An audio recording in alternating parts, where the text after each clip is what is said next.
Chapitre 129. Es-tu le Messie? Demandent les envoyés du Baptiste. Jésus est seul avec Matthieu, qui, blessé à un pied, n'a pas pu aller prêcher avec les autres. Mais cependant des malades et des gens désireux d'entendre la bonne nouvelle occupent la terrasse et l'espace libre du jardin pour l'entendre et obtenir son aide. Jésus achève son discours en disant: après avoir contemplé ensemble la grande phrase de Salomon, c'est dans l'abondance de la justice que se trouve la plus grande force, je vous exhorte à posséder cette abondance, parce que c'est la monnaie qu'il faut pour entrer dans le royaume des cieux. Demeurez avec ma paix, et que Dieu soit avec vous. Puis il se tourne vers les pauvres et les malades, et, dans beaucoup de cas, ce sont à la fois l'un et l'autre, et il écoute avec bonté leurs doléances, donne un secours en argent, conseille par ses paroles, guérit par l'imposition des mains et par la parole. Matthieu, à ses côtés, fait la distribution de l'argent. Jésus écoute avec attention une pauvre veuve qui lui parle en pleurant de la mort imprévue de son mari menuisier, survenu quelques jours auparavant à son établi. « Je suis accourue pour te chercher ici, et toute la parenté du mort m'a accusée d'être inconvenante et dure de cœur, et maintenant elle me maudit. Mais moi, j'étais venue parce que je sais que tu ressuscites, et je sais que si j'avais pu te trouver, mon mari serait ressuscité. Tu n'y étais pas. Maintenant, lui est dans le tombeau depuis 2 semaines, et je reste avec 5 enfants. Les parents me haïssent et ne m'aident pas.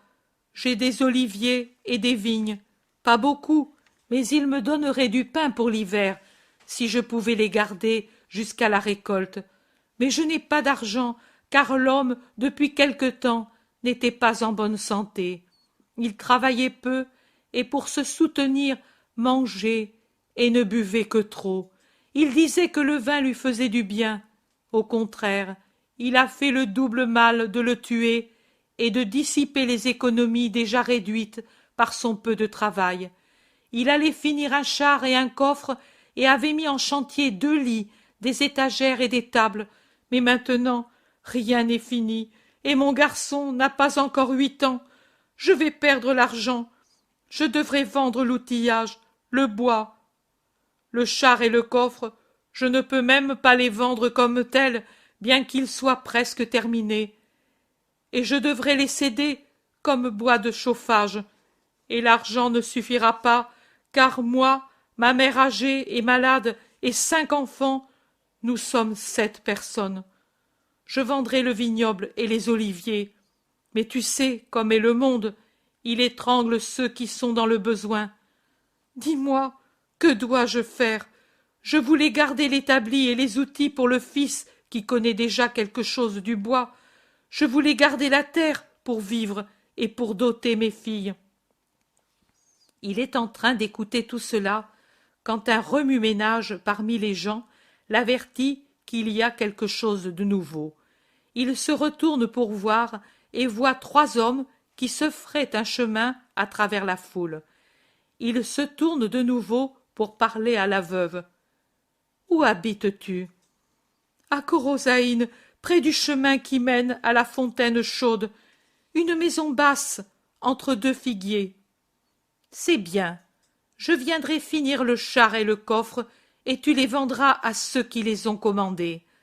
Attends-moi demain, à l'aurore. »« Toi? Toi, travailler pour moi ?» L'étonnement suffoque la femme. « Je reprendrai mon travail, et je te donnerai la paix.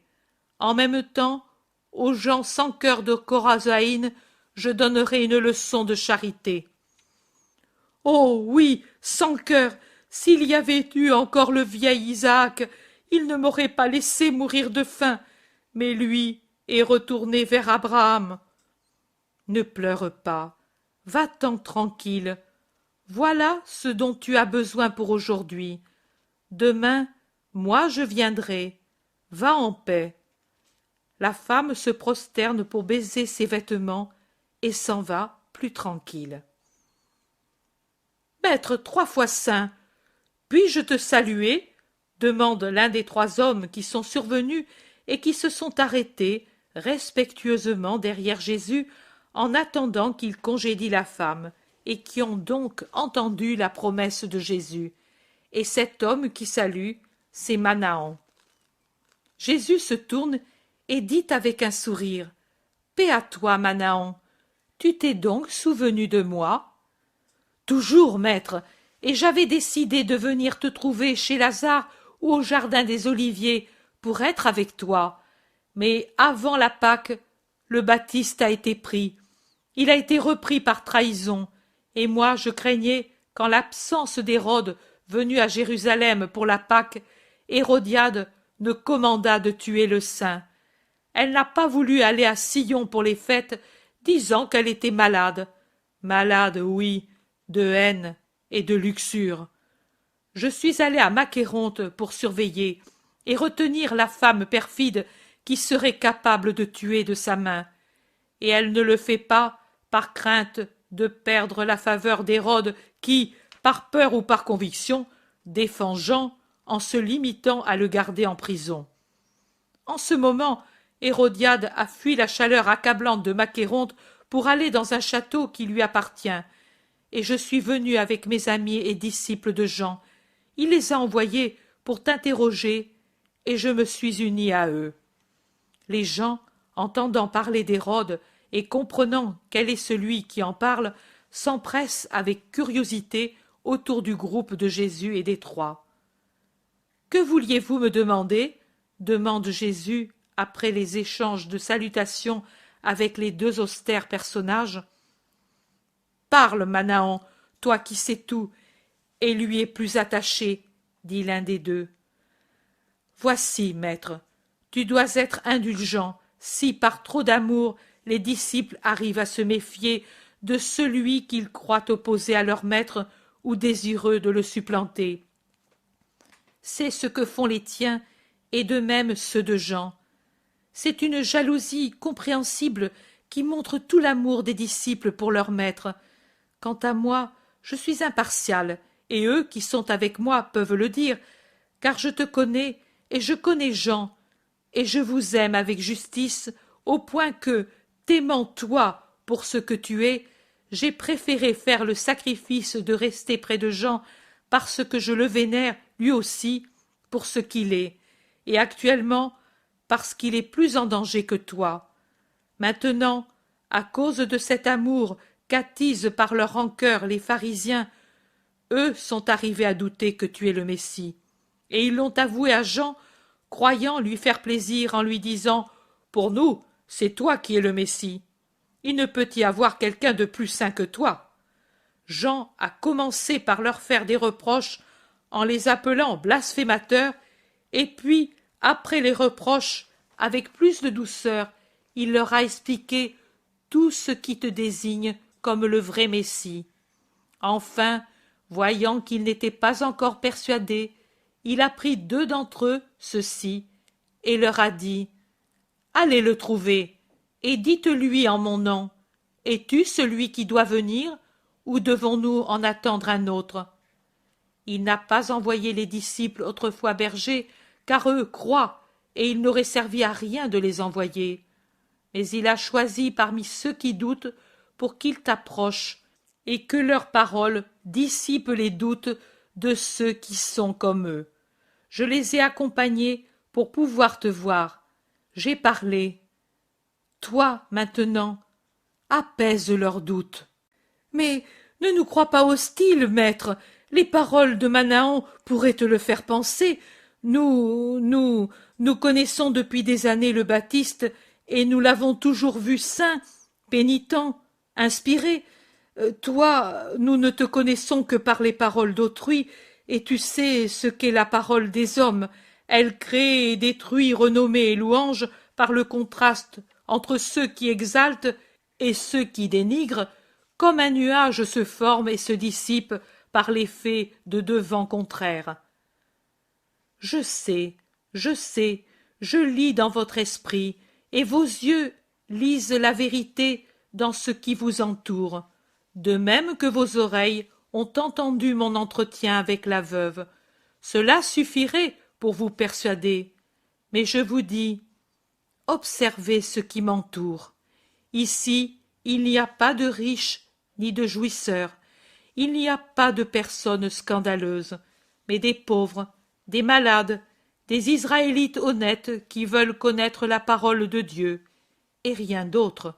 Celui-ci, celui-là, cette femme, et puis cette fillette, et ce vieillard sont venus ici, malades, et maintenant ils sont en bonne santé. Interrogez-les, et ils vous diront ce qu'ils avaient, et comment je les ai guéris, et comme ils sont maintenant. Faites, faites. Moi, pendant ce temps, je parle avec Manahan. Et Jésus va se retirer. Non, maître, nous ne doutons pas de tes paroles.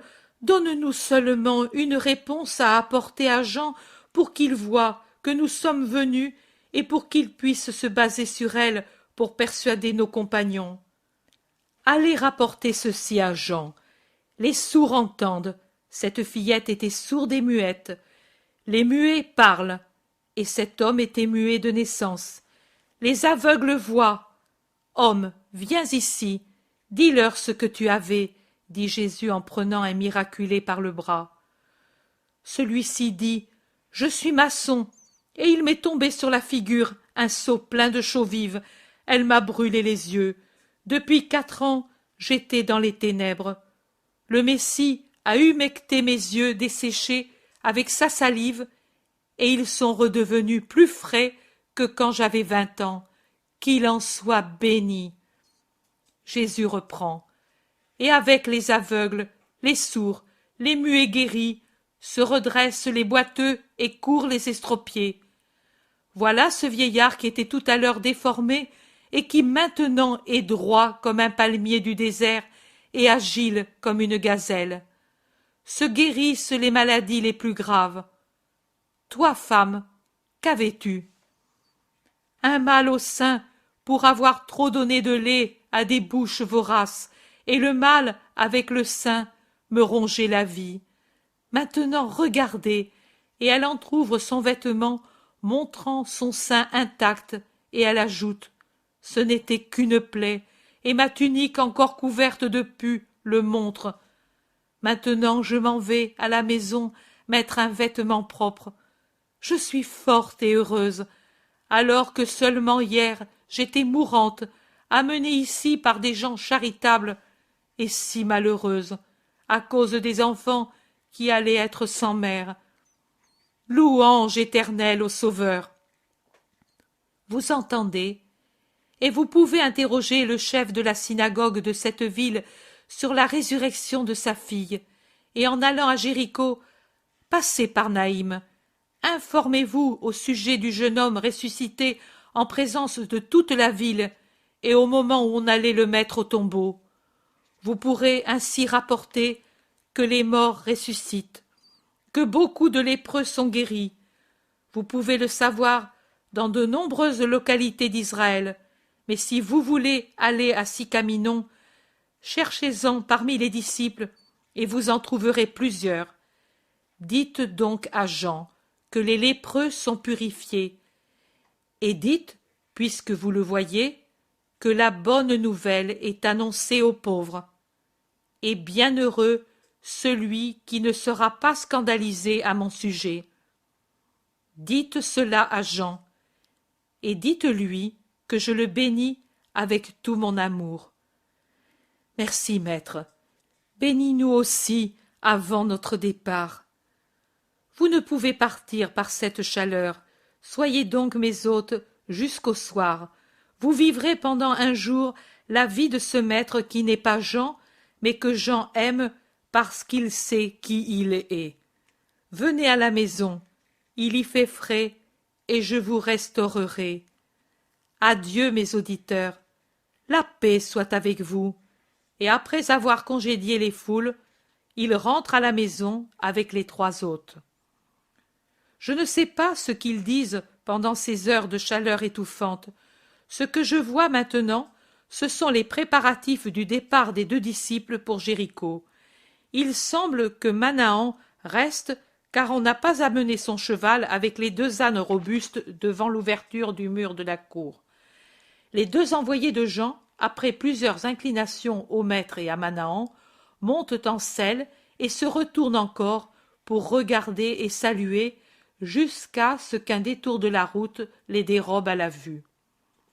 Beaucoup de gens de Capharnaüm se sont rassemblés pour voir ce départ, car la nouvelle de la venue des disciples de Jean et la réponse que leur a faite Jésus ont fait le tour du pays et je crois aussi des autres pays voisins.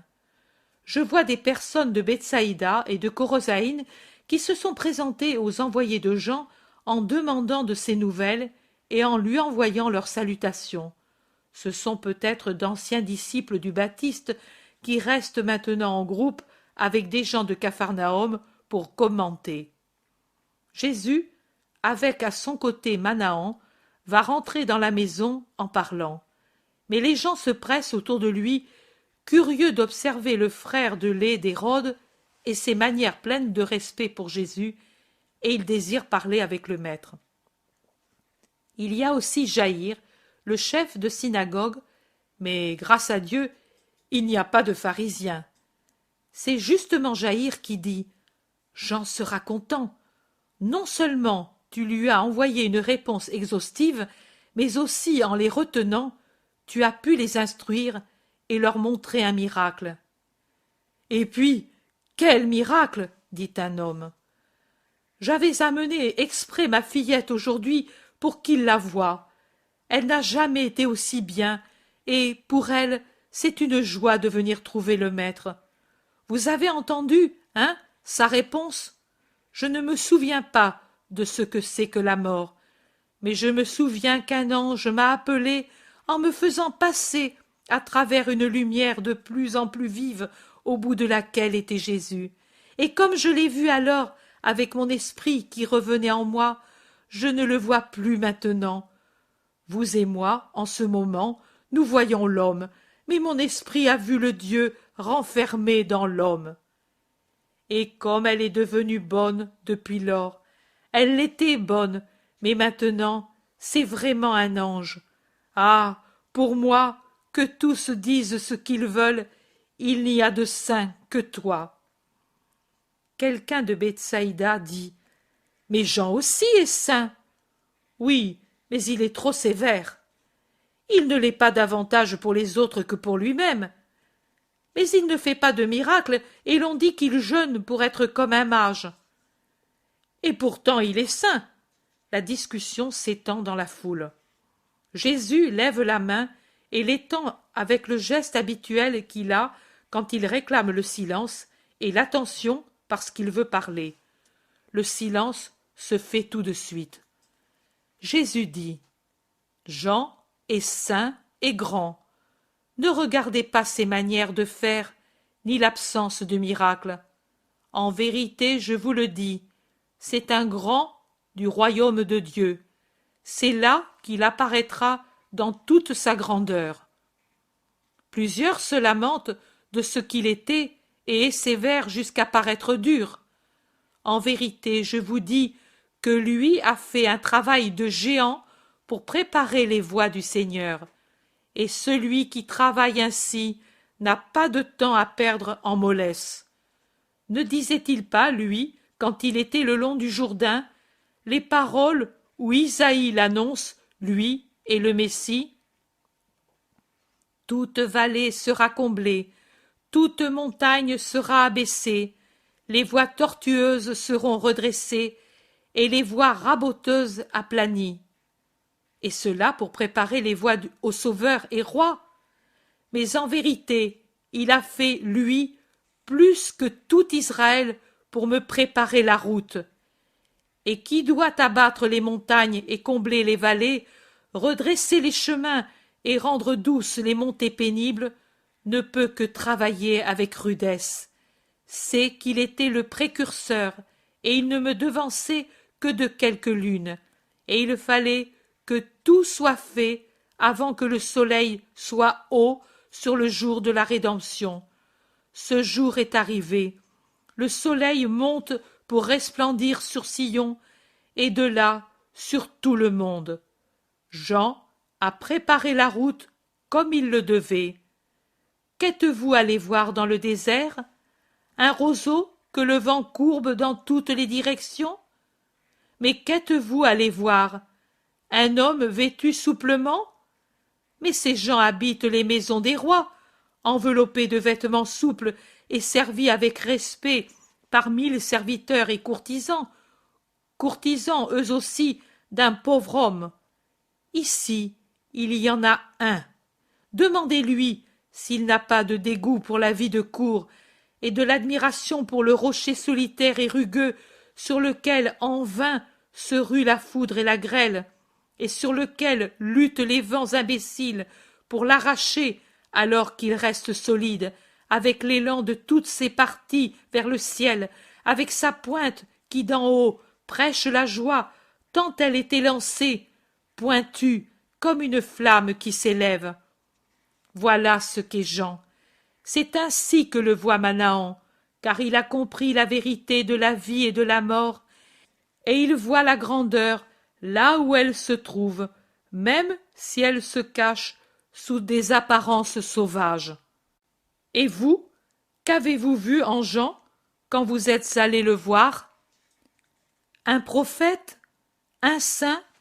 Je vous le dis, il est plus qu'un prophète, il est plus que beaucoup de saints, plus que des saints, car c'est lui dont il est écrit « Voici que j'envoie devant vous mon ange pour préparer ton chemin devant toi. » Ange, réfléchissez.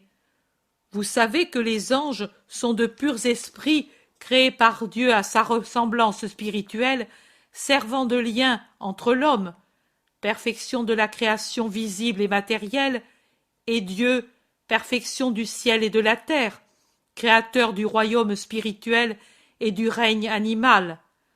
Dans l'homme, même le plus saint, il y a toujours la chair et le sang pour mettre un abîme entre lui et Dieu. Et l'abîme s'approfondit par suite du péché qui alourdit même ce qu'il y a de spirituel dans l'homme. Voici alors que Dieu crée les anges, créatures qui atteignent le sommet de l'échelle de la création, comme les minéraux en marquent la base, les minéraux, la poussière qui forme la terre, les matières inorganiques en général. Pur miroir de la pensée de Dieu, flamme qui s'applique à agir par amour, prêts pour comprendre, empressés d'agir, libres dans leur volonté comme nous, mais d'une volonté toute sainte qui ignore les révoltes et l'entraînement du péché. Voilà ce que sont les anges adorateurs de Dieu, ces messagers auprès des hommes, nos protecteurs, qui nous donnent la lumière qui les enveloppe et le feu qu'ils recueillent de leur adoration. Jean est appelé ange par la parole prophétique. Eh bien, je vous le dis, parmi ceux qui sont nés de la femme, il ne s'en est jamais levé un plus grand que Jean-Baptiste, et pourtant le plus petit du royaume des cieux sera plus grand que lui homme, car quelqu'un du royaume des cieux est fils de Dieu et non fils de la femme. Tendez donc tous à devenir citoyens du royaume. Que vous demandiez-vous l'un à l'autre? Nous disions, mais est-ce que Jean sera dans le royaume, et comment y sera-t-il? Lui, en son esprit, est déjà du royaume, et il y sera après la mort comme un des soleils les plus brillants de l'éternelle Jérusalem, et cela à cause de la grâce qui, en lui, est sans défaut, et à cause de sa propre volonté. Car il a été, et il est violent, même avec lui-même, pour une fin sainte. À partir du Baptiste, le royaume des cieux appartient à ceux qui savent le conquérir par la force opposée au mal, et ce sont les violents qui le conquièrent. Car maintenant, on connaît ce qu'il faut faire, et tout est donné pour cette conquête. Ce n'est plus le temps où ne parlaient que la loi et les prophètes. Eux ont parlé jusqu'à Jean.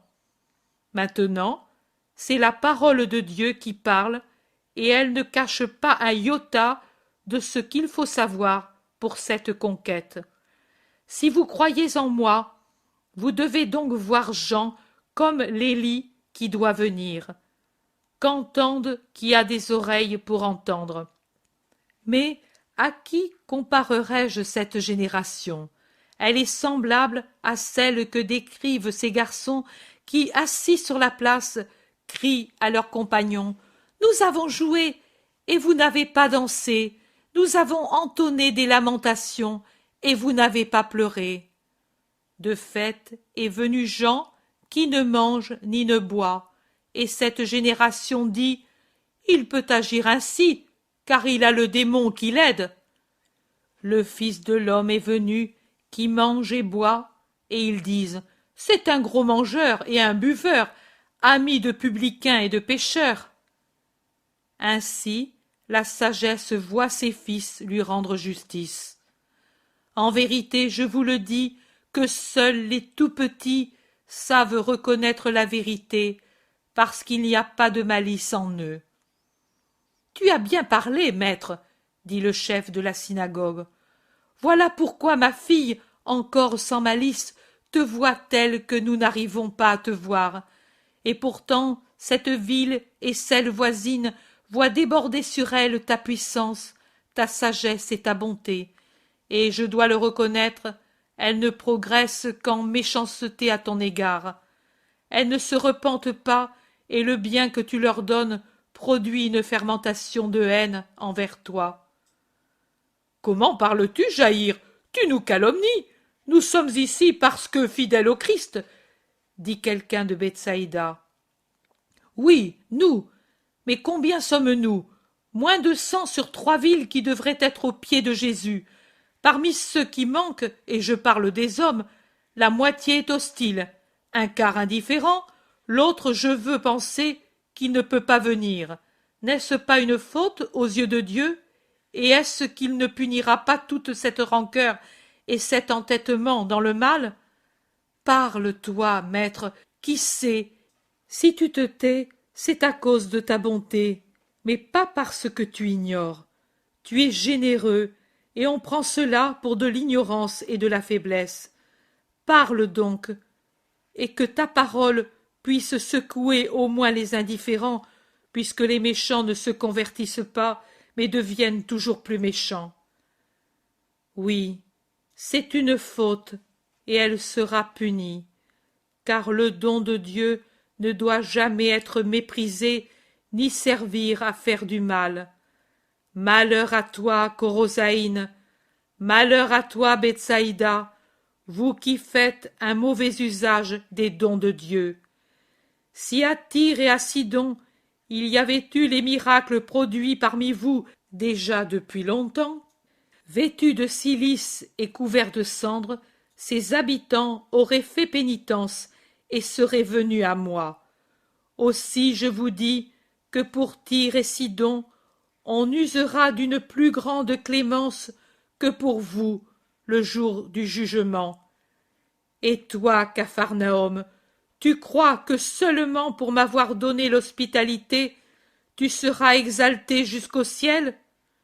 Tu descendras jusqu'à l'enfer, car si à Sodome avaient été faits les miracles que je t'ai donnés, elle serait encore florissante, parce qu'elle aurait cru en moi et se serait convertie.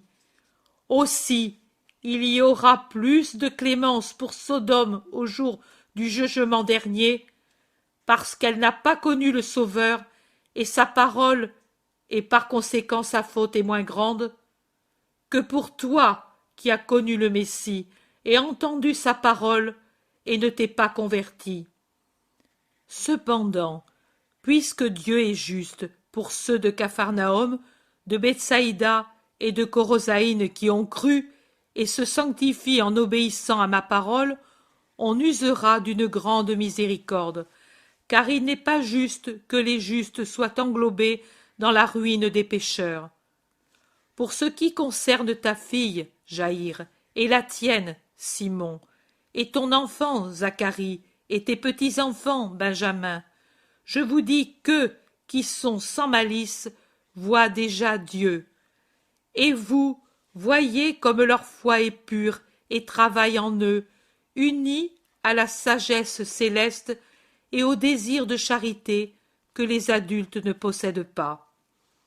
Et Jésus, levant les yeux vers le ciel qui s'assombrit vers le soir, s'écrie: Je te remercie, ô Père, Seigneur du ciel et de la terre, d'avoir caché ces choses aux sages et aux savants, et de les avoir révélées aux petits. C'est ainsi, Père, parce que c'est ainsi qu'il t'a plu de le faire. Tout m'a été remis par mon Père, et personne ne le connaît en dehors du Fils et de ceux auxquels le Fils aura voulu le révéler.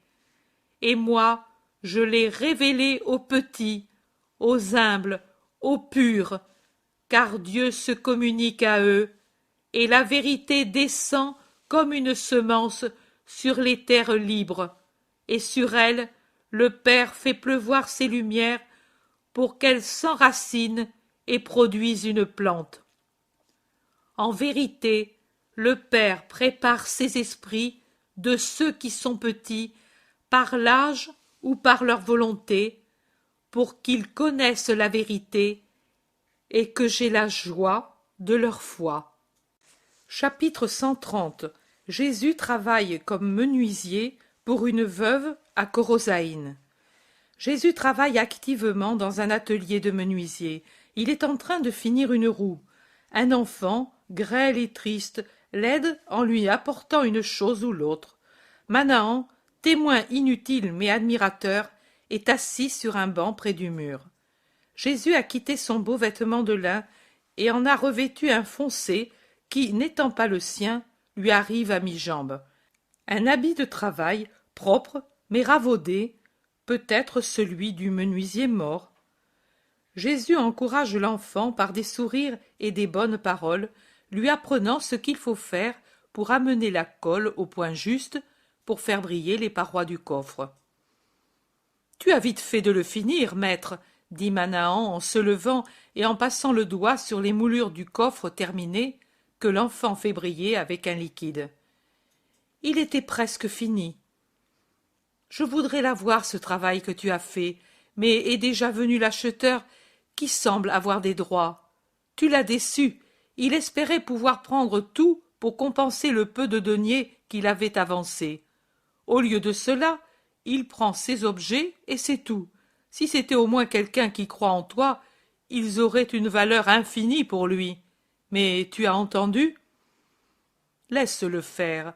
Du reste, ici, il y a du bois, et la femme sera très heureuse qu'on l'emploie pour en tirer profit. Commande-moi un coffre, et je te le ferai. Vraiment, maître, mais tu as l'intention de travailler encore ? Jusqu'à ce qu'il n'y ait plus de bois. Je suis un ouvrier consciencieux, dit-il en souriant plus ouvertement. Un coffre fait par toi ? Oh, quelle relique ! Mais que mettrai-je dedans ? Tout ce que tu veux, Manahan. Ce ne sera qu'un coffre. Mais c'est toi qui l'auras fait. Eh bien, le Père aussi a fait l'homme. Il a fait tous les hommes. Et pourtant, qu'est-ce que l'homme a mis en lui et qu'y mettent les hommes ? Jésus parle et travaille, cherchant çà et là des outils dont il a besoin, serrant l'étau, vrillant, rabotant, tournant, selon les besoins. C'est le péché que nous y avons mis, c'est vrai. Tu vois, et crois bien que l'homme créé par Dieu est beaucoup plus qu'un coffre fabriqué par moi. Ne confonds jamais l'objet et l'action. De mon travail, fais-en une relique pour ton esprit. Qu'est-ce à dire ? C'est-à-dire, donne à ton esprit l'enseignement déduit de ce que je fais. Ta charité, ton humilité, ton activité alors, c'est vertu, n'est-ce pas ? Oui, et toi, fais la même chose à l'avenir. Oui, maître, mais tu me le fais, le coffre ? Je te le fais, Mais prends garde que, puisque tu y vois toujours une relique, je te le ferai payer comme tel. Au moins, on pourra dire qu'une fois j'ai été, moi aussi, avide d'argent. Mais tu sais pour qui est cet argent? Pour ces orphelins. Demande-moi ce que tu veux, je te le donnerai. Au moins, j'aurai une excuse pour mon oisiveté, alors que toi, fils de Dieu, tu travailles. Il est dit, tu mangeras ton pain, arrosé par la sueur de ton front. Mais cela est dit pour l'homme coupable, pas pour toi. Oh, un jour je serai le coupable, et j'aurai sur moi tous les péchés du monde. Je les emmènerai avec moi à mon premier départ.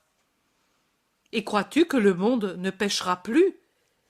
Il le devrait, mais il péchera toujours. À cause de cela, le poids que j'aurai sur moi sera tel qu'il me brisera le cœur, car j'aurai tous les péchés faits depuis Adam jusqu'à cette heure, et depuis cette heure jusqu'à la fin des siècles. J'expierai tous les péchés des hommes. Et l'homme ne te comprendra pas et ne t'aimera pas encore. Crois-tu que Corosaïne se convertisse par cet enseignement silencieux et saint que tu es en train de donner par ton travail accompli pour secourir une famille? Non, elle dira, il a préféré travailler pour passer le temps et gagner de l'argent. Mais moi, je n'avais plus d'argent, j'avais tout donné. Je donne toujours tout ce que j'ai, jusqu'à la dernière piécette, et j'ai travaillé pour donner de l'argent. Et à manger pour toi et Mathieu. Dieu y aurait pourvu. Mais tu nous as donné à manger. C'est vrai. Comment as-tu fait? Demande-le au maître de maison. Je le lui demanderai certainement dès notre retour à Capharnaüm. Jésus rit paisiblement dans sa barbe blonde. Un silence pendant lequel on n'entend que le grincement de l'étau serré sur deux pièces d'une roue. Puis Manahan demande « Que comptes-tu faire avant le sabbat ?» « Aller à Capharnaüm attendre les apôtres. Il est convenu de nous réunir chaque vendredi soir et de rester ensemble tout le sabbat. Puis je donnerai les ordres. Et si Matthieu est guéri, il y aura 6 couples pour évangéliser. Sinon, veux-tu aller avec eux? Je préfère rester avec toi, maître, mais laisse-moi pourtant te donner un conseil. Dis-le, s'il est juste, je l'accepterai. Ne reste jamais tout seul, tu as beaucoup d'ennemis, maître. Je le sais, mais crois-tu que les apôtres feraient grand-chose en cas de danger? Ils t'aiment, je crois. Certainement, mais ce serait inutile. Les ennemis, s'ils avaient l'idée de s'emparer de moi, viendraient avec des forces beaucoup plus grandes que celles des apôtres. Peu importe, ne reste pas seul. Dans 2 semaines, je serai rejoint par de nombreux disciples. Je les prépare pour les envoyer eux aussi évangéliser. Je ne serai plus seul, sois tranquille. Pendant qu'ils parlent ainsi, de nombreux curieux de Corosaïne viennent jeter un coup d'œil et puis s'en vont sans parler. Ils sont étonnés de te voir au travail. Oui, mais ils ne savent pas être humbles au point de dire « Il nous fait ainsi la leçon ». Les meilleurs que j'avais ici sont avec les disciples, sauf un vieillard qui est mort.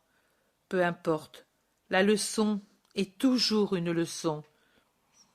Que diront les apôtres en sachant que tu es ouvrier?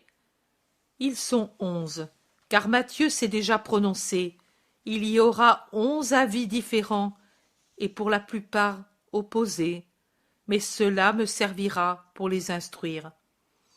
Me permets-tu d'assister à ton instruction? Si tu veux rester. Mais je suis un disciple, et eux des apôtres.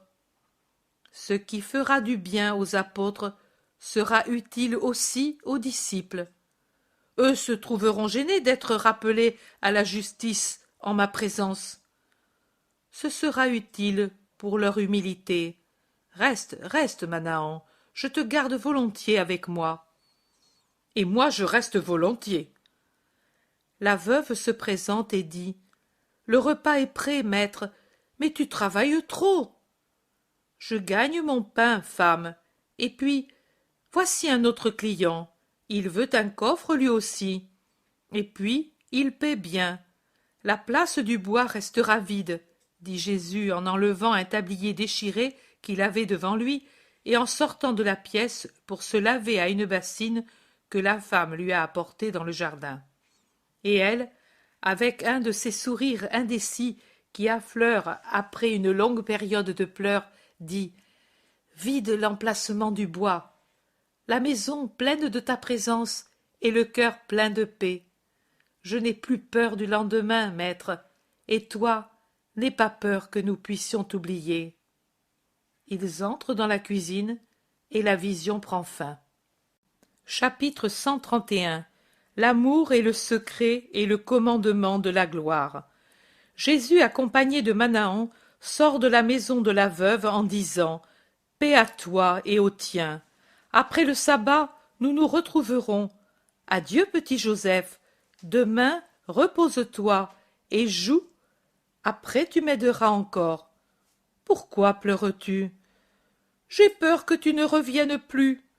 Je dis toujours la vérité, mais te déplaît-il tant que je m'en aille? L'enfant acquiesce de la tête. Jésus le caresse et dit « Un jour est vite passé. Demain tu restes avec ta mère et tes frères, et moi je reste avec mes apôtres et je leur parle. Ces jours-ci, je t'ai parlé pour t'apprendre à travailler. Maintenant, je vais les trouver pour leur apprendre à prêcher et à être bons. Tu ne te divertirais pas avec moi, seul enfant parmi tant d'hommes. Oh, je me divertirai parce que je serai avec toi. J'ai compris, femme. Ton fils fait comme beaucoup, et ce sont les meilleurs. Il ne veut pas me quitter. Me fais-tu confiance de me le laisser jusqu'à après-demain? Ô Seigneur, mais je te les donnerai tous. Avec toi, ils sont en sécurité comme au ciel. Et cet enfant qui était celui qui restait le plus avec son père a trop souffert. Il s'y est trouvé, lui, au moment. Tu vois, il ne fait que pleurer et languir. Ne pleure pas, mon fils. Demande au Seigneur si ce n'est pas vrai ce que je dis. Maître, moi, pour le consoler, je lui dis toujours que son père n'est pas perdu, mais seulement parti momentanément loin de nous. C'est la vérité, c'est exactement comme te dit ta mère, petit Joseph. Mais jusqu'à ce que je meure, je ne vais pas le retrouver, et je suis petit, et si je deviens vieux comme l'était Isaac, combien je dois attendre? Pauvre enfant, mais le temps passe vite. Non, Seigneur, cela fait 3 semaines que je n'ai plus le père, et cela me paraît si long, si long. Moi, je ne peux me passer de lui. Et il pleure sans bruit, mais avec une profonde peine. Tu le vois, il est toujours ainsi, et spécialement quand il n'est pas pris par des choses qui l'absorbent. Le sabbat est un tourment. J'ai peur qu'il ne meure. Non, j'ai un autre petit, sans père et sans mère. Il était amaigri et triste. Maintenant, auprès d'une brave femme de Bethsaïda, et avec la certitude de ne pas être séparé de ses parents, il a refleuri en sa chair et en son esprit. Il en sera ainsi du tien, et, à cause de ce que je lui dirai, et parce que le temps est un grand médecin, et aussi parce que quand il te verra plus tranquille pour le pain quotidien, il sera plus tranquille, lui aussi. Adieu, femme, le soleil descend, et je dois partir. Viens, Joseph, salue ta mère, tes frères et la grand-mère, et puis rejoins-moi en courant. Et Jésus s'en va. Et maintenant, que vas-tu dire aux apôtres? Que j'ai un disciple ancien et un neuf. Ils traversent Korosaïn qu'anime une foule de gens. Un groupe d'hommes arrête Jésus. « Tu t'en vas? Tu ne restes pas pour le sabbat ?»« Non, je vais à Capharnaüm. Sans dire un mot de toute la semaine? Nous ne sommes pas dignes de ta parole. Ne vous ai-je pas donné pendant 6 jours la meilleure parole? Quand et à qui? À tous, de l'établi du menuisier. Pendant des jours, j'ai prêché qu'il faut aimer le prochain et l'aider de toute manière, spécialement quand il s'agit d'être faible comme sont les veuves et les orphelins. Adieu, vous de Korosaïn. Méditez pendant le sabbat la leçon que je vous ai donnée.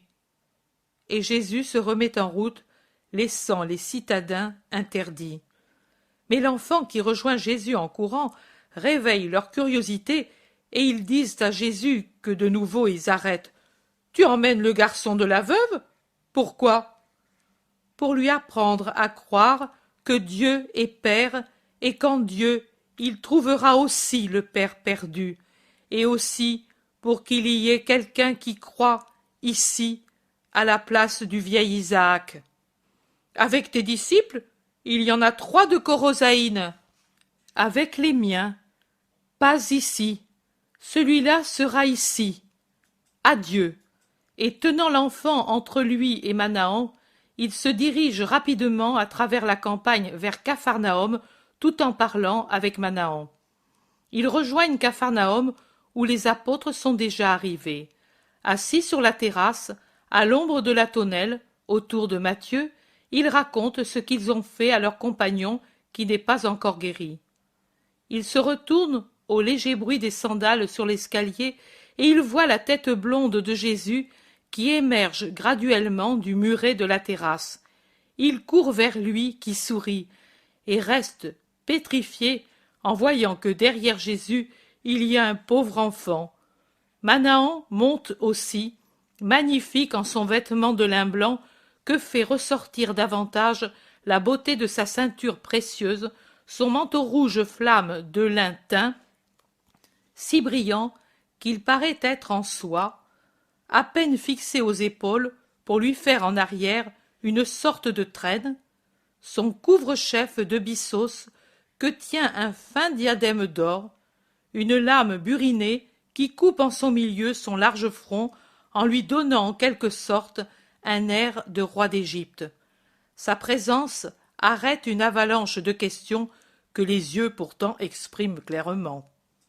Mais, après les salutations réciproques, assis maintenant près de Jésus, les apôtres demandent « Et lui ?» en montrant l'enfant. « C'est ma dernière conquête, un petit Joseph menuisier comme le grand Joseph qui me servit de père.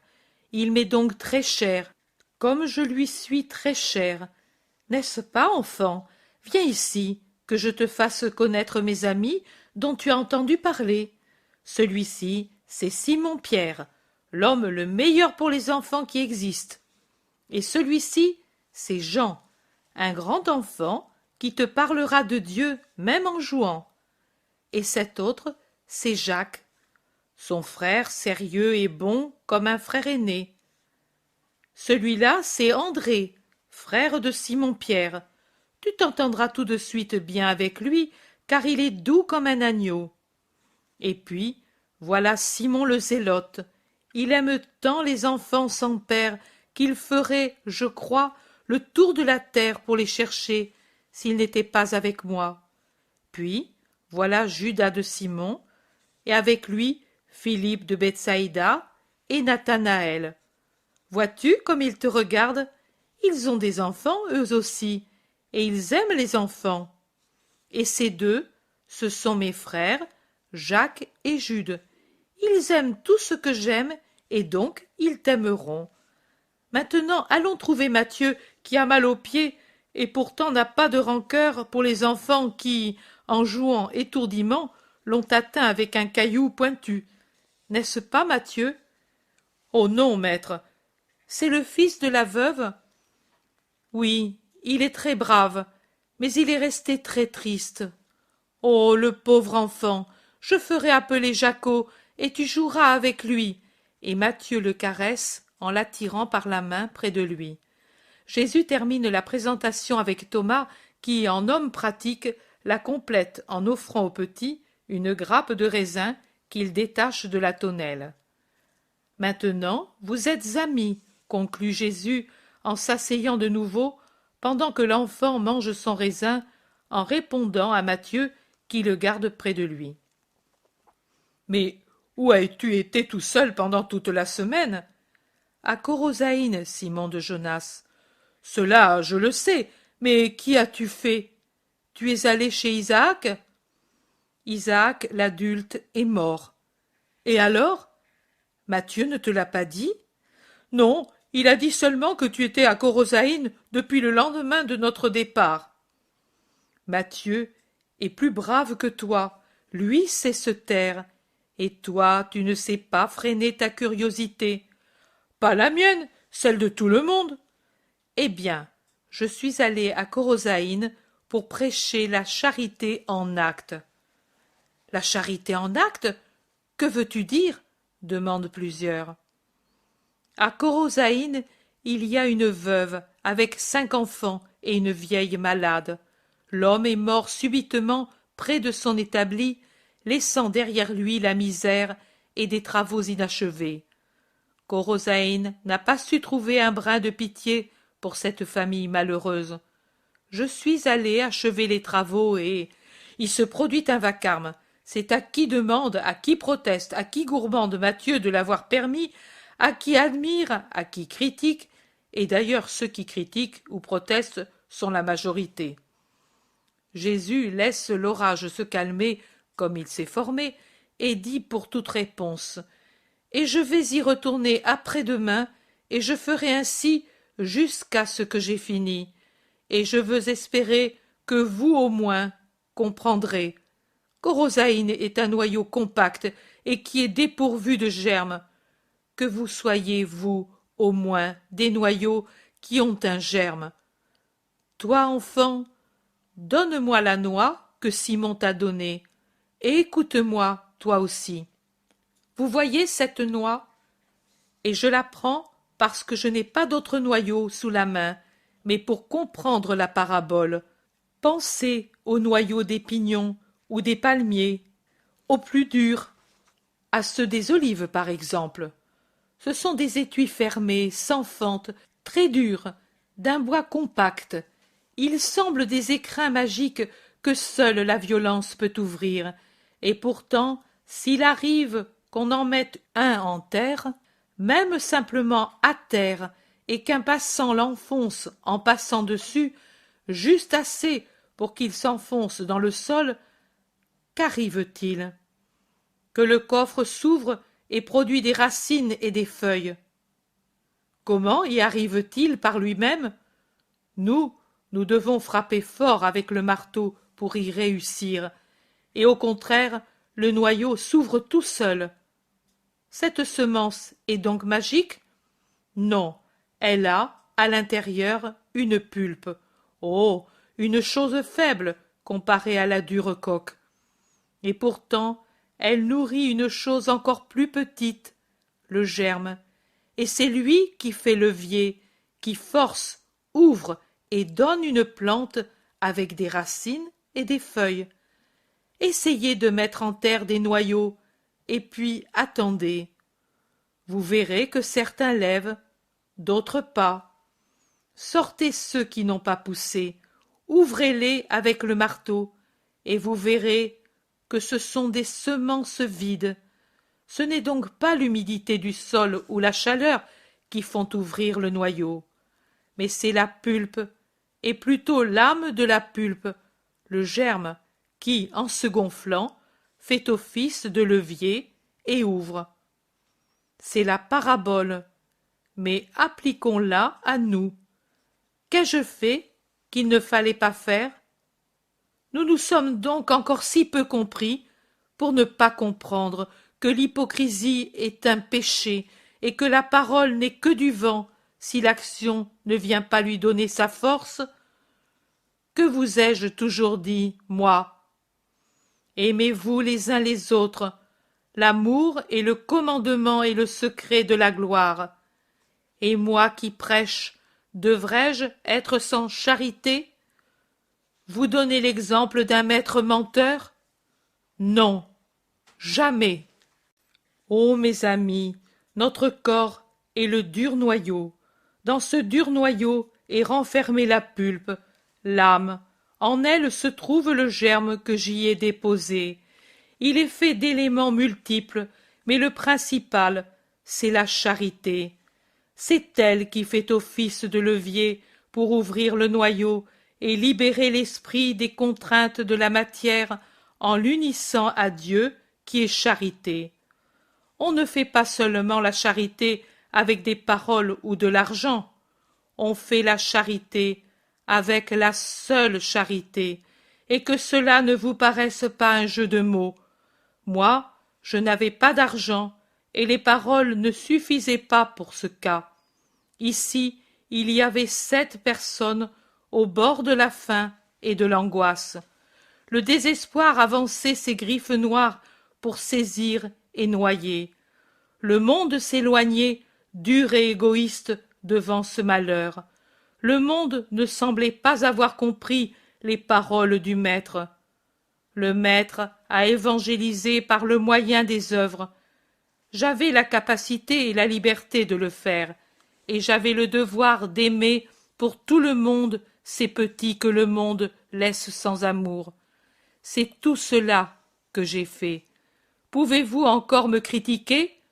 Ou bien est-ce moi, en présence d'un disciple qui ne s'est pas scandalisé d'amener sa personne au milieu de la sciure et des copeaux pour ne pas abandonner le maître, et qui, j'en suis convaincu, me sera devenu plus attaché en me voyant penché sur le bois qu'il ne l'aurait été en me voyant sur un trône et en présence d'un enfant qui m'a connu pour ce que je suis, malgré son ignorance, le malheur qui l'accable, et son absolue virginité de connaissance du Messie tel qu'il est en réalité. Ou bien, est-ce moi qui dois vous critiquer? Vous ne parlez pas, ne vous mortifiez pas seulement pendant que j'élève la voix pour redresser les idées erronées. C'est par amour que je le fais, mais mettez en vous le germe qui sanctifie et ouvre le noyau, où vous serez toujours des êtres inutiles. Ce que j'ai fait, vous devez être prêts à le faire, pour l'amour du prochain, pour amener à Dieu une âme. Aucun travail ne doit vous être trop lourd. Le travail, quel qu'il soit, n'est jamais humiliant, mais humiliantes sont les actions basses, les faussetés, les dénonciations menteuses, les duretés, les injustices, l'usure, les calomnies, la luxure. C'est cela qui mortifie l'homme. Et pourtant, cela se fait sans honte, même par ceux qui veulent se dire parfaits et qui sûrement se sont scandalisés de me voir travailler avec la scie et le marteau. Oh, oh, le marteau, le méprisable marteau, s'il sert à enfoncer des clous dans le bois pour fabriquer un objet qui donne à manger à des orphelins, comme il deviendra noble. Le marteau sans noblesse, s'il est dans mes mains et pour une fin sainte, comme il n'aura plus cette apparence, et comme voudront l'avoir tous ceux qui maintenant se mettraient à crier au scandale à cause de lui. Ô homme, créature qui devrait être lumière et vérité, comme tu es ténèbres et mensonge. Mais vous au moins, comprenez ce que c'est que le bien, ce que c'est que la charité, ce que c'est que l'obéissance. En vérité, je vous dis que nombreux sont les pharisiens et qu'ils ne sont pas absents parmi ceux qui m'entourent. Non, maître, ne le dis pas. Nous, c'est parce que nous t'aimons que nous ne voulons pas certaines choses. C'est parce que vous n'avez encore rien compris. Je vous ai parlé de la foi et de l'espérance, et je croyais qu'il n'y avait pas besoin d'une nouvelle parole pour vous parler de la charité, parce que je l'exhale tellement que vous devriez en être saturé. Mais je vois que vous ne la connaissez que de nom, sans en connaître la nature et la forme, de la même façon que vous connaissez la lune.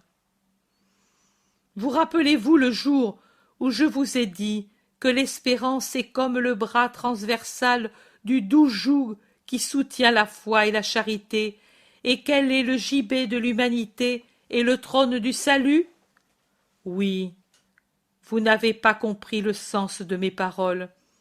Et pourquoi ne m'en avez-vous pas demandé l'explication?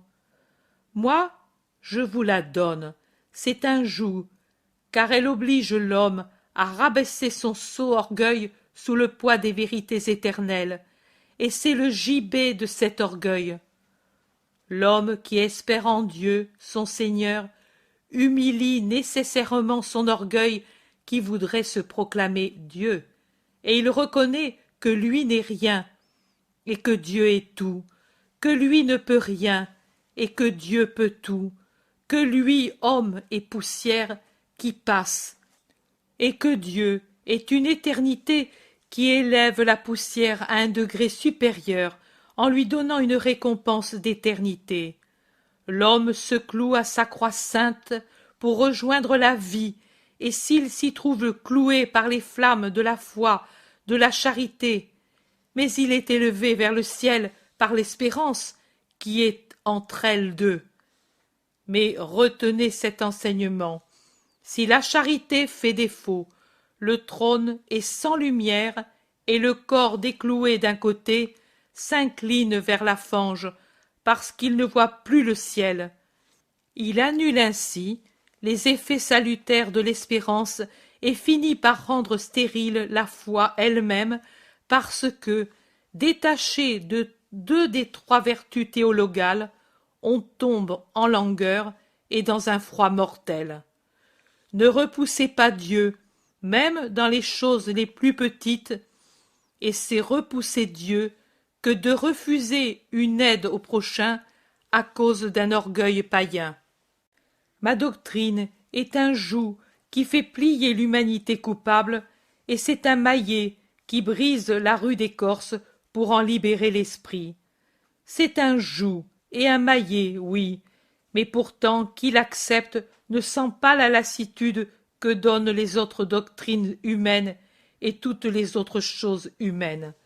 Mais pourtant, celui qui s'en fait frapper ne ressent pas la douleur d'être brisé dans son moi humain, mais il éprouve un sentiment de libération. Pourquoi cherchez-vous à en être délivré pour la remplacer par tout ce qui est plomb et douleur? Vous tous avez vos douleurs et vos fatigues. Toute l'humanité a des douleurs et des fatigues supérieures parfois aux forces humaines. Depuis l'enfant, comme celui-ci, qui déjà porte sur ses petites épaules un grand fardeau, qui le fait se courber et enlève le sourire enfantin à ses lèvres et l'insouciance à son esprit, qui, toujours humainement parlant, ne sera plus jamais enfantin. Jusqu'au vieillard qui penche vers la tombe avec toutes les déceptions et les fatigues et le poids et les blessures de sa longue vie. Mais dans ma doctrine et dans ma foi se trouve le soulagement de ces poids écrasants. C'est pour cela qu'on l'appelle la bonne nouvelle, et qui l'accepte et lui obéit sera bienheureux dès la terre, parce qu'il aura Dieu pour le soulager et les vertus pour lui rendre facile et lumineux le chemin, comme s'il avait des sœurs affectueuses qui, en le tenant par la main, avec des lampes allumées, éclairent sa route et sa vie, et lui chantent les éternelles promesses de Dieu, jusqu'au moment où, laissant tomber en paix sur la terre le corps fatigué, il se réveille au paradis. Pourquoi voulez-vous, ô homme, être fatigué, désolé, lassé, dégoûté, désespéré? quand vous pouvez être soulagés et réconfortés? Pourquoi vous aussi, mes apôtres, voulez-vous ressentir la lassitude de la mission, sa difficulté, sa sévérité, alors qu'en ayant la confiance d'un enfant, vous pouvez n'avoir qu'un joyeux empressement, une lumineuse facilité pour l'accomplir et comprendre et sentir qu'elle n'est sévère que pour les impénitents, qui ne connaissent pas Dieu, mais pour ceux qui lui sont fidèles, comme une mère qui soutient sur le chemin, indiquant aux pieds incertains de son petit les cailloux et les ronces, les nids de serpents et les fossés, pour qu'ils les connaissent et n'y périssent pas? En ce moment, vous êtes désolé. Votre désolation a eu un commencement bien misérable. Vous êtes désolé d'abord de mon humilité comme d'un crime contre moi-même. Ensuite, vous êtes désolé parce que vous avez compris que vous m'avez peiné et qu'ainsi vous êtes encore loin de la perfection. Mais pour peu d'entre vous, cette désolation est dépourvue d'orgueil, de l'orgueil blessé par la constatation de n'être encore rien, alors que par orgueil vous voudriez être parfait. Ayez seulement l'humilité consentie d'accepter le reproche et de reconnaître que vous vous êtes trompé en promettant en votre cœur de vouloir la perfection pour un but qui dépasse l'humain. Et puis, venez à moi. Je vous corrige, mais je vous comprends et compatis. Venez à moi, vous, apôtres, et venez à moi, vous tous, hommes qui souffrez par des douleurs matérielles, par douleurs morales, par des douleurs spirituelles, ces dernières qui vous sont données par la douleur de ne pas savoir vous sanctifier comme vous le voudriez, pour l'amour de Dieu, et avec empressement, et sans revenir au mal. Le chemin de la sanctification est long et mystérieux, et parfois il s'accomplit à l'insu du voyageur qui s'avance dans les ténèbres avec le goût du poison dans la bouche et qui croit qu'il n'avance pas et ne boit pas le liquide céleste et qui ne sait pas non plus que cette cécité spirituelle est un élément de perfection. Bienheureux ceux, 3 fois bienheureux, ceux qui continuent d'avancer sans jouir de la lumière et des douceurs et qui ne cèdent pas parce qu'ils ne voient et ne sentent rien et qui ne s'arrêtent pas en disant « Je n'avance pas tant que Dieu ne me donne pas des délices. » Je vous le dis, le chemin le plus obscur deviendra très lumineux tout d'un coup en débouchant sur des paysages célestes.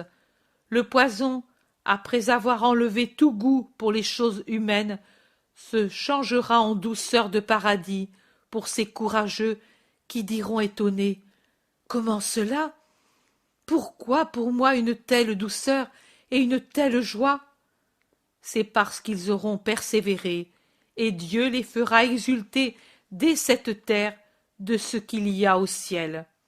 Mais en attendant, pour résister, venez à moi, vous qui êtes fatigués et lassés, vous, apôtres, et avec vous tous les hommes qui cherchent Dieu, qui pleurent à cause de la douleur qu'ils rencontrent sur la terre, qui s'épuisent dans la solitude, et je vous restaurerai. Prenez sur vous mon joug. Ce n'est pas un fardeau, c'est un soutien. Embrassez ma doctrine, comme si c'était une épouse aimée. Imitez votre maître qui ne se borne pas à la bénir, mais fait ce qu'elle enseigne. Apprenez de moi, qui suis doux et humble de cœur. Vous trouverez le repos de vos âmes, parce que la douceur et l'humilité procurent le royaume sur la terre et dans les cieux. Je vous l'ai déjà dit, que les vrais triomphateurs parmi les hommes sont ceux qui le conquièrent par l'amour, et l'amour est toujours doux et humble. Je ne vous donnerai jamais à faire des choses qui dépassent vos forces, parce que je vous aime, et que je vous veux avec moi dans mon royaume. Prenez donc mon insigne et mon uniforme, et efforcez-vous d'être semblable à moi, et tel que ma doctrine vous enseigne. N'ayez pas peur, parce que mon joug est doux, et son poids est léger. Alors qu'infiniment puissante est la gloire dont vous jouirez si vous êtes fidèles. Infinie et éternelle. Je vous quitte pour un moment. Je vais avec l'enfant près du lac. Il trouvera des amis. Ensuite, nous romprons le pain ensemble. Viens, Joseph, je te ferai connaître les petits qui m'aiment.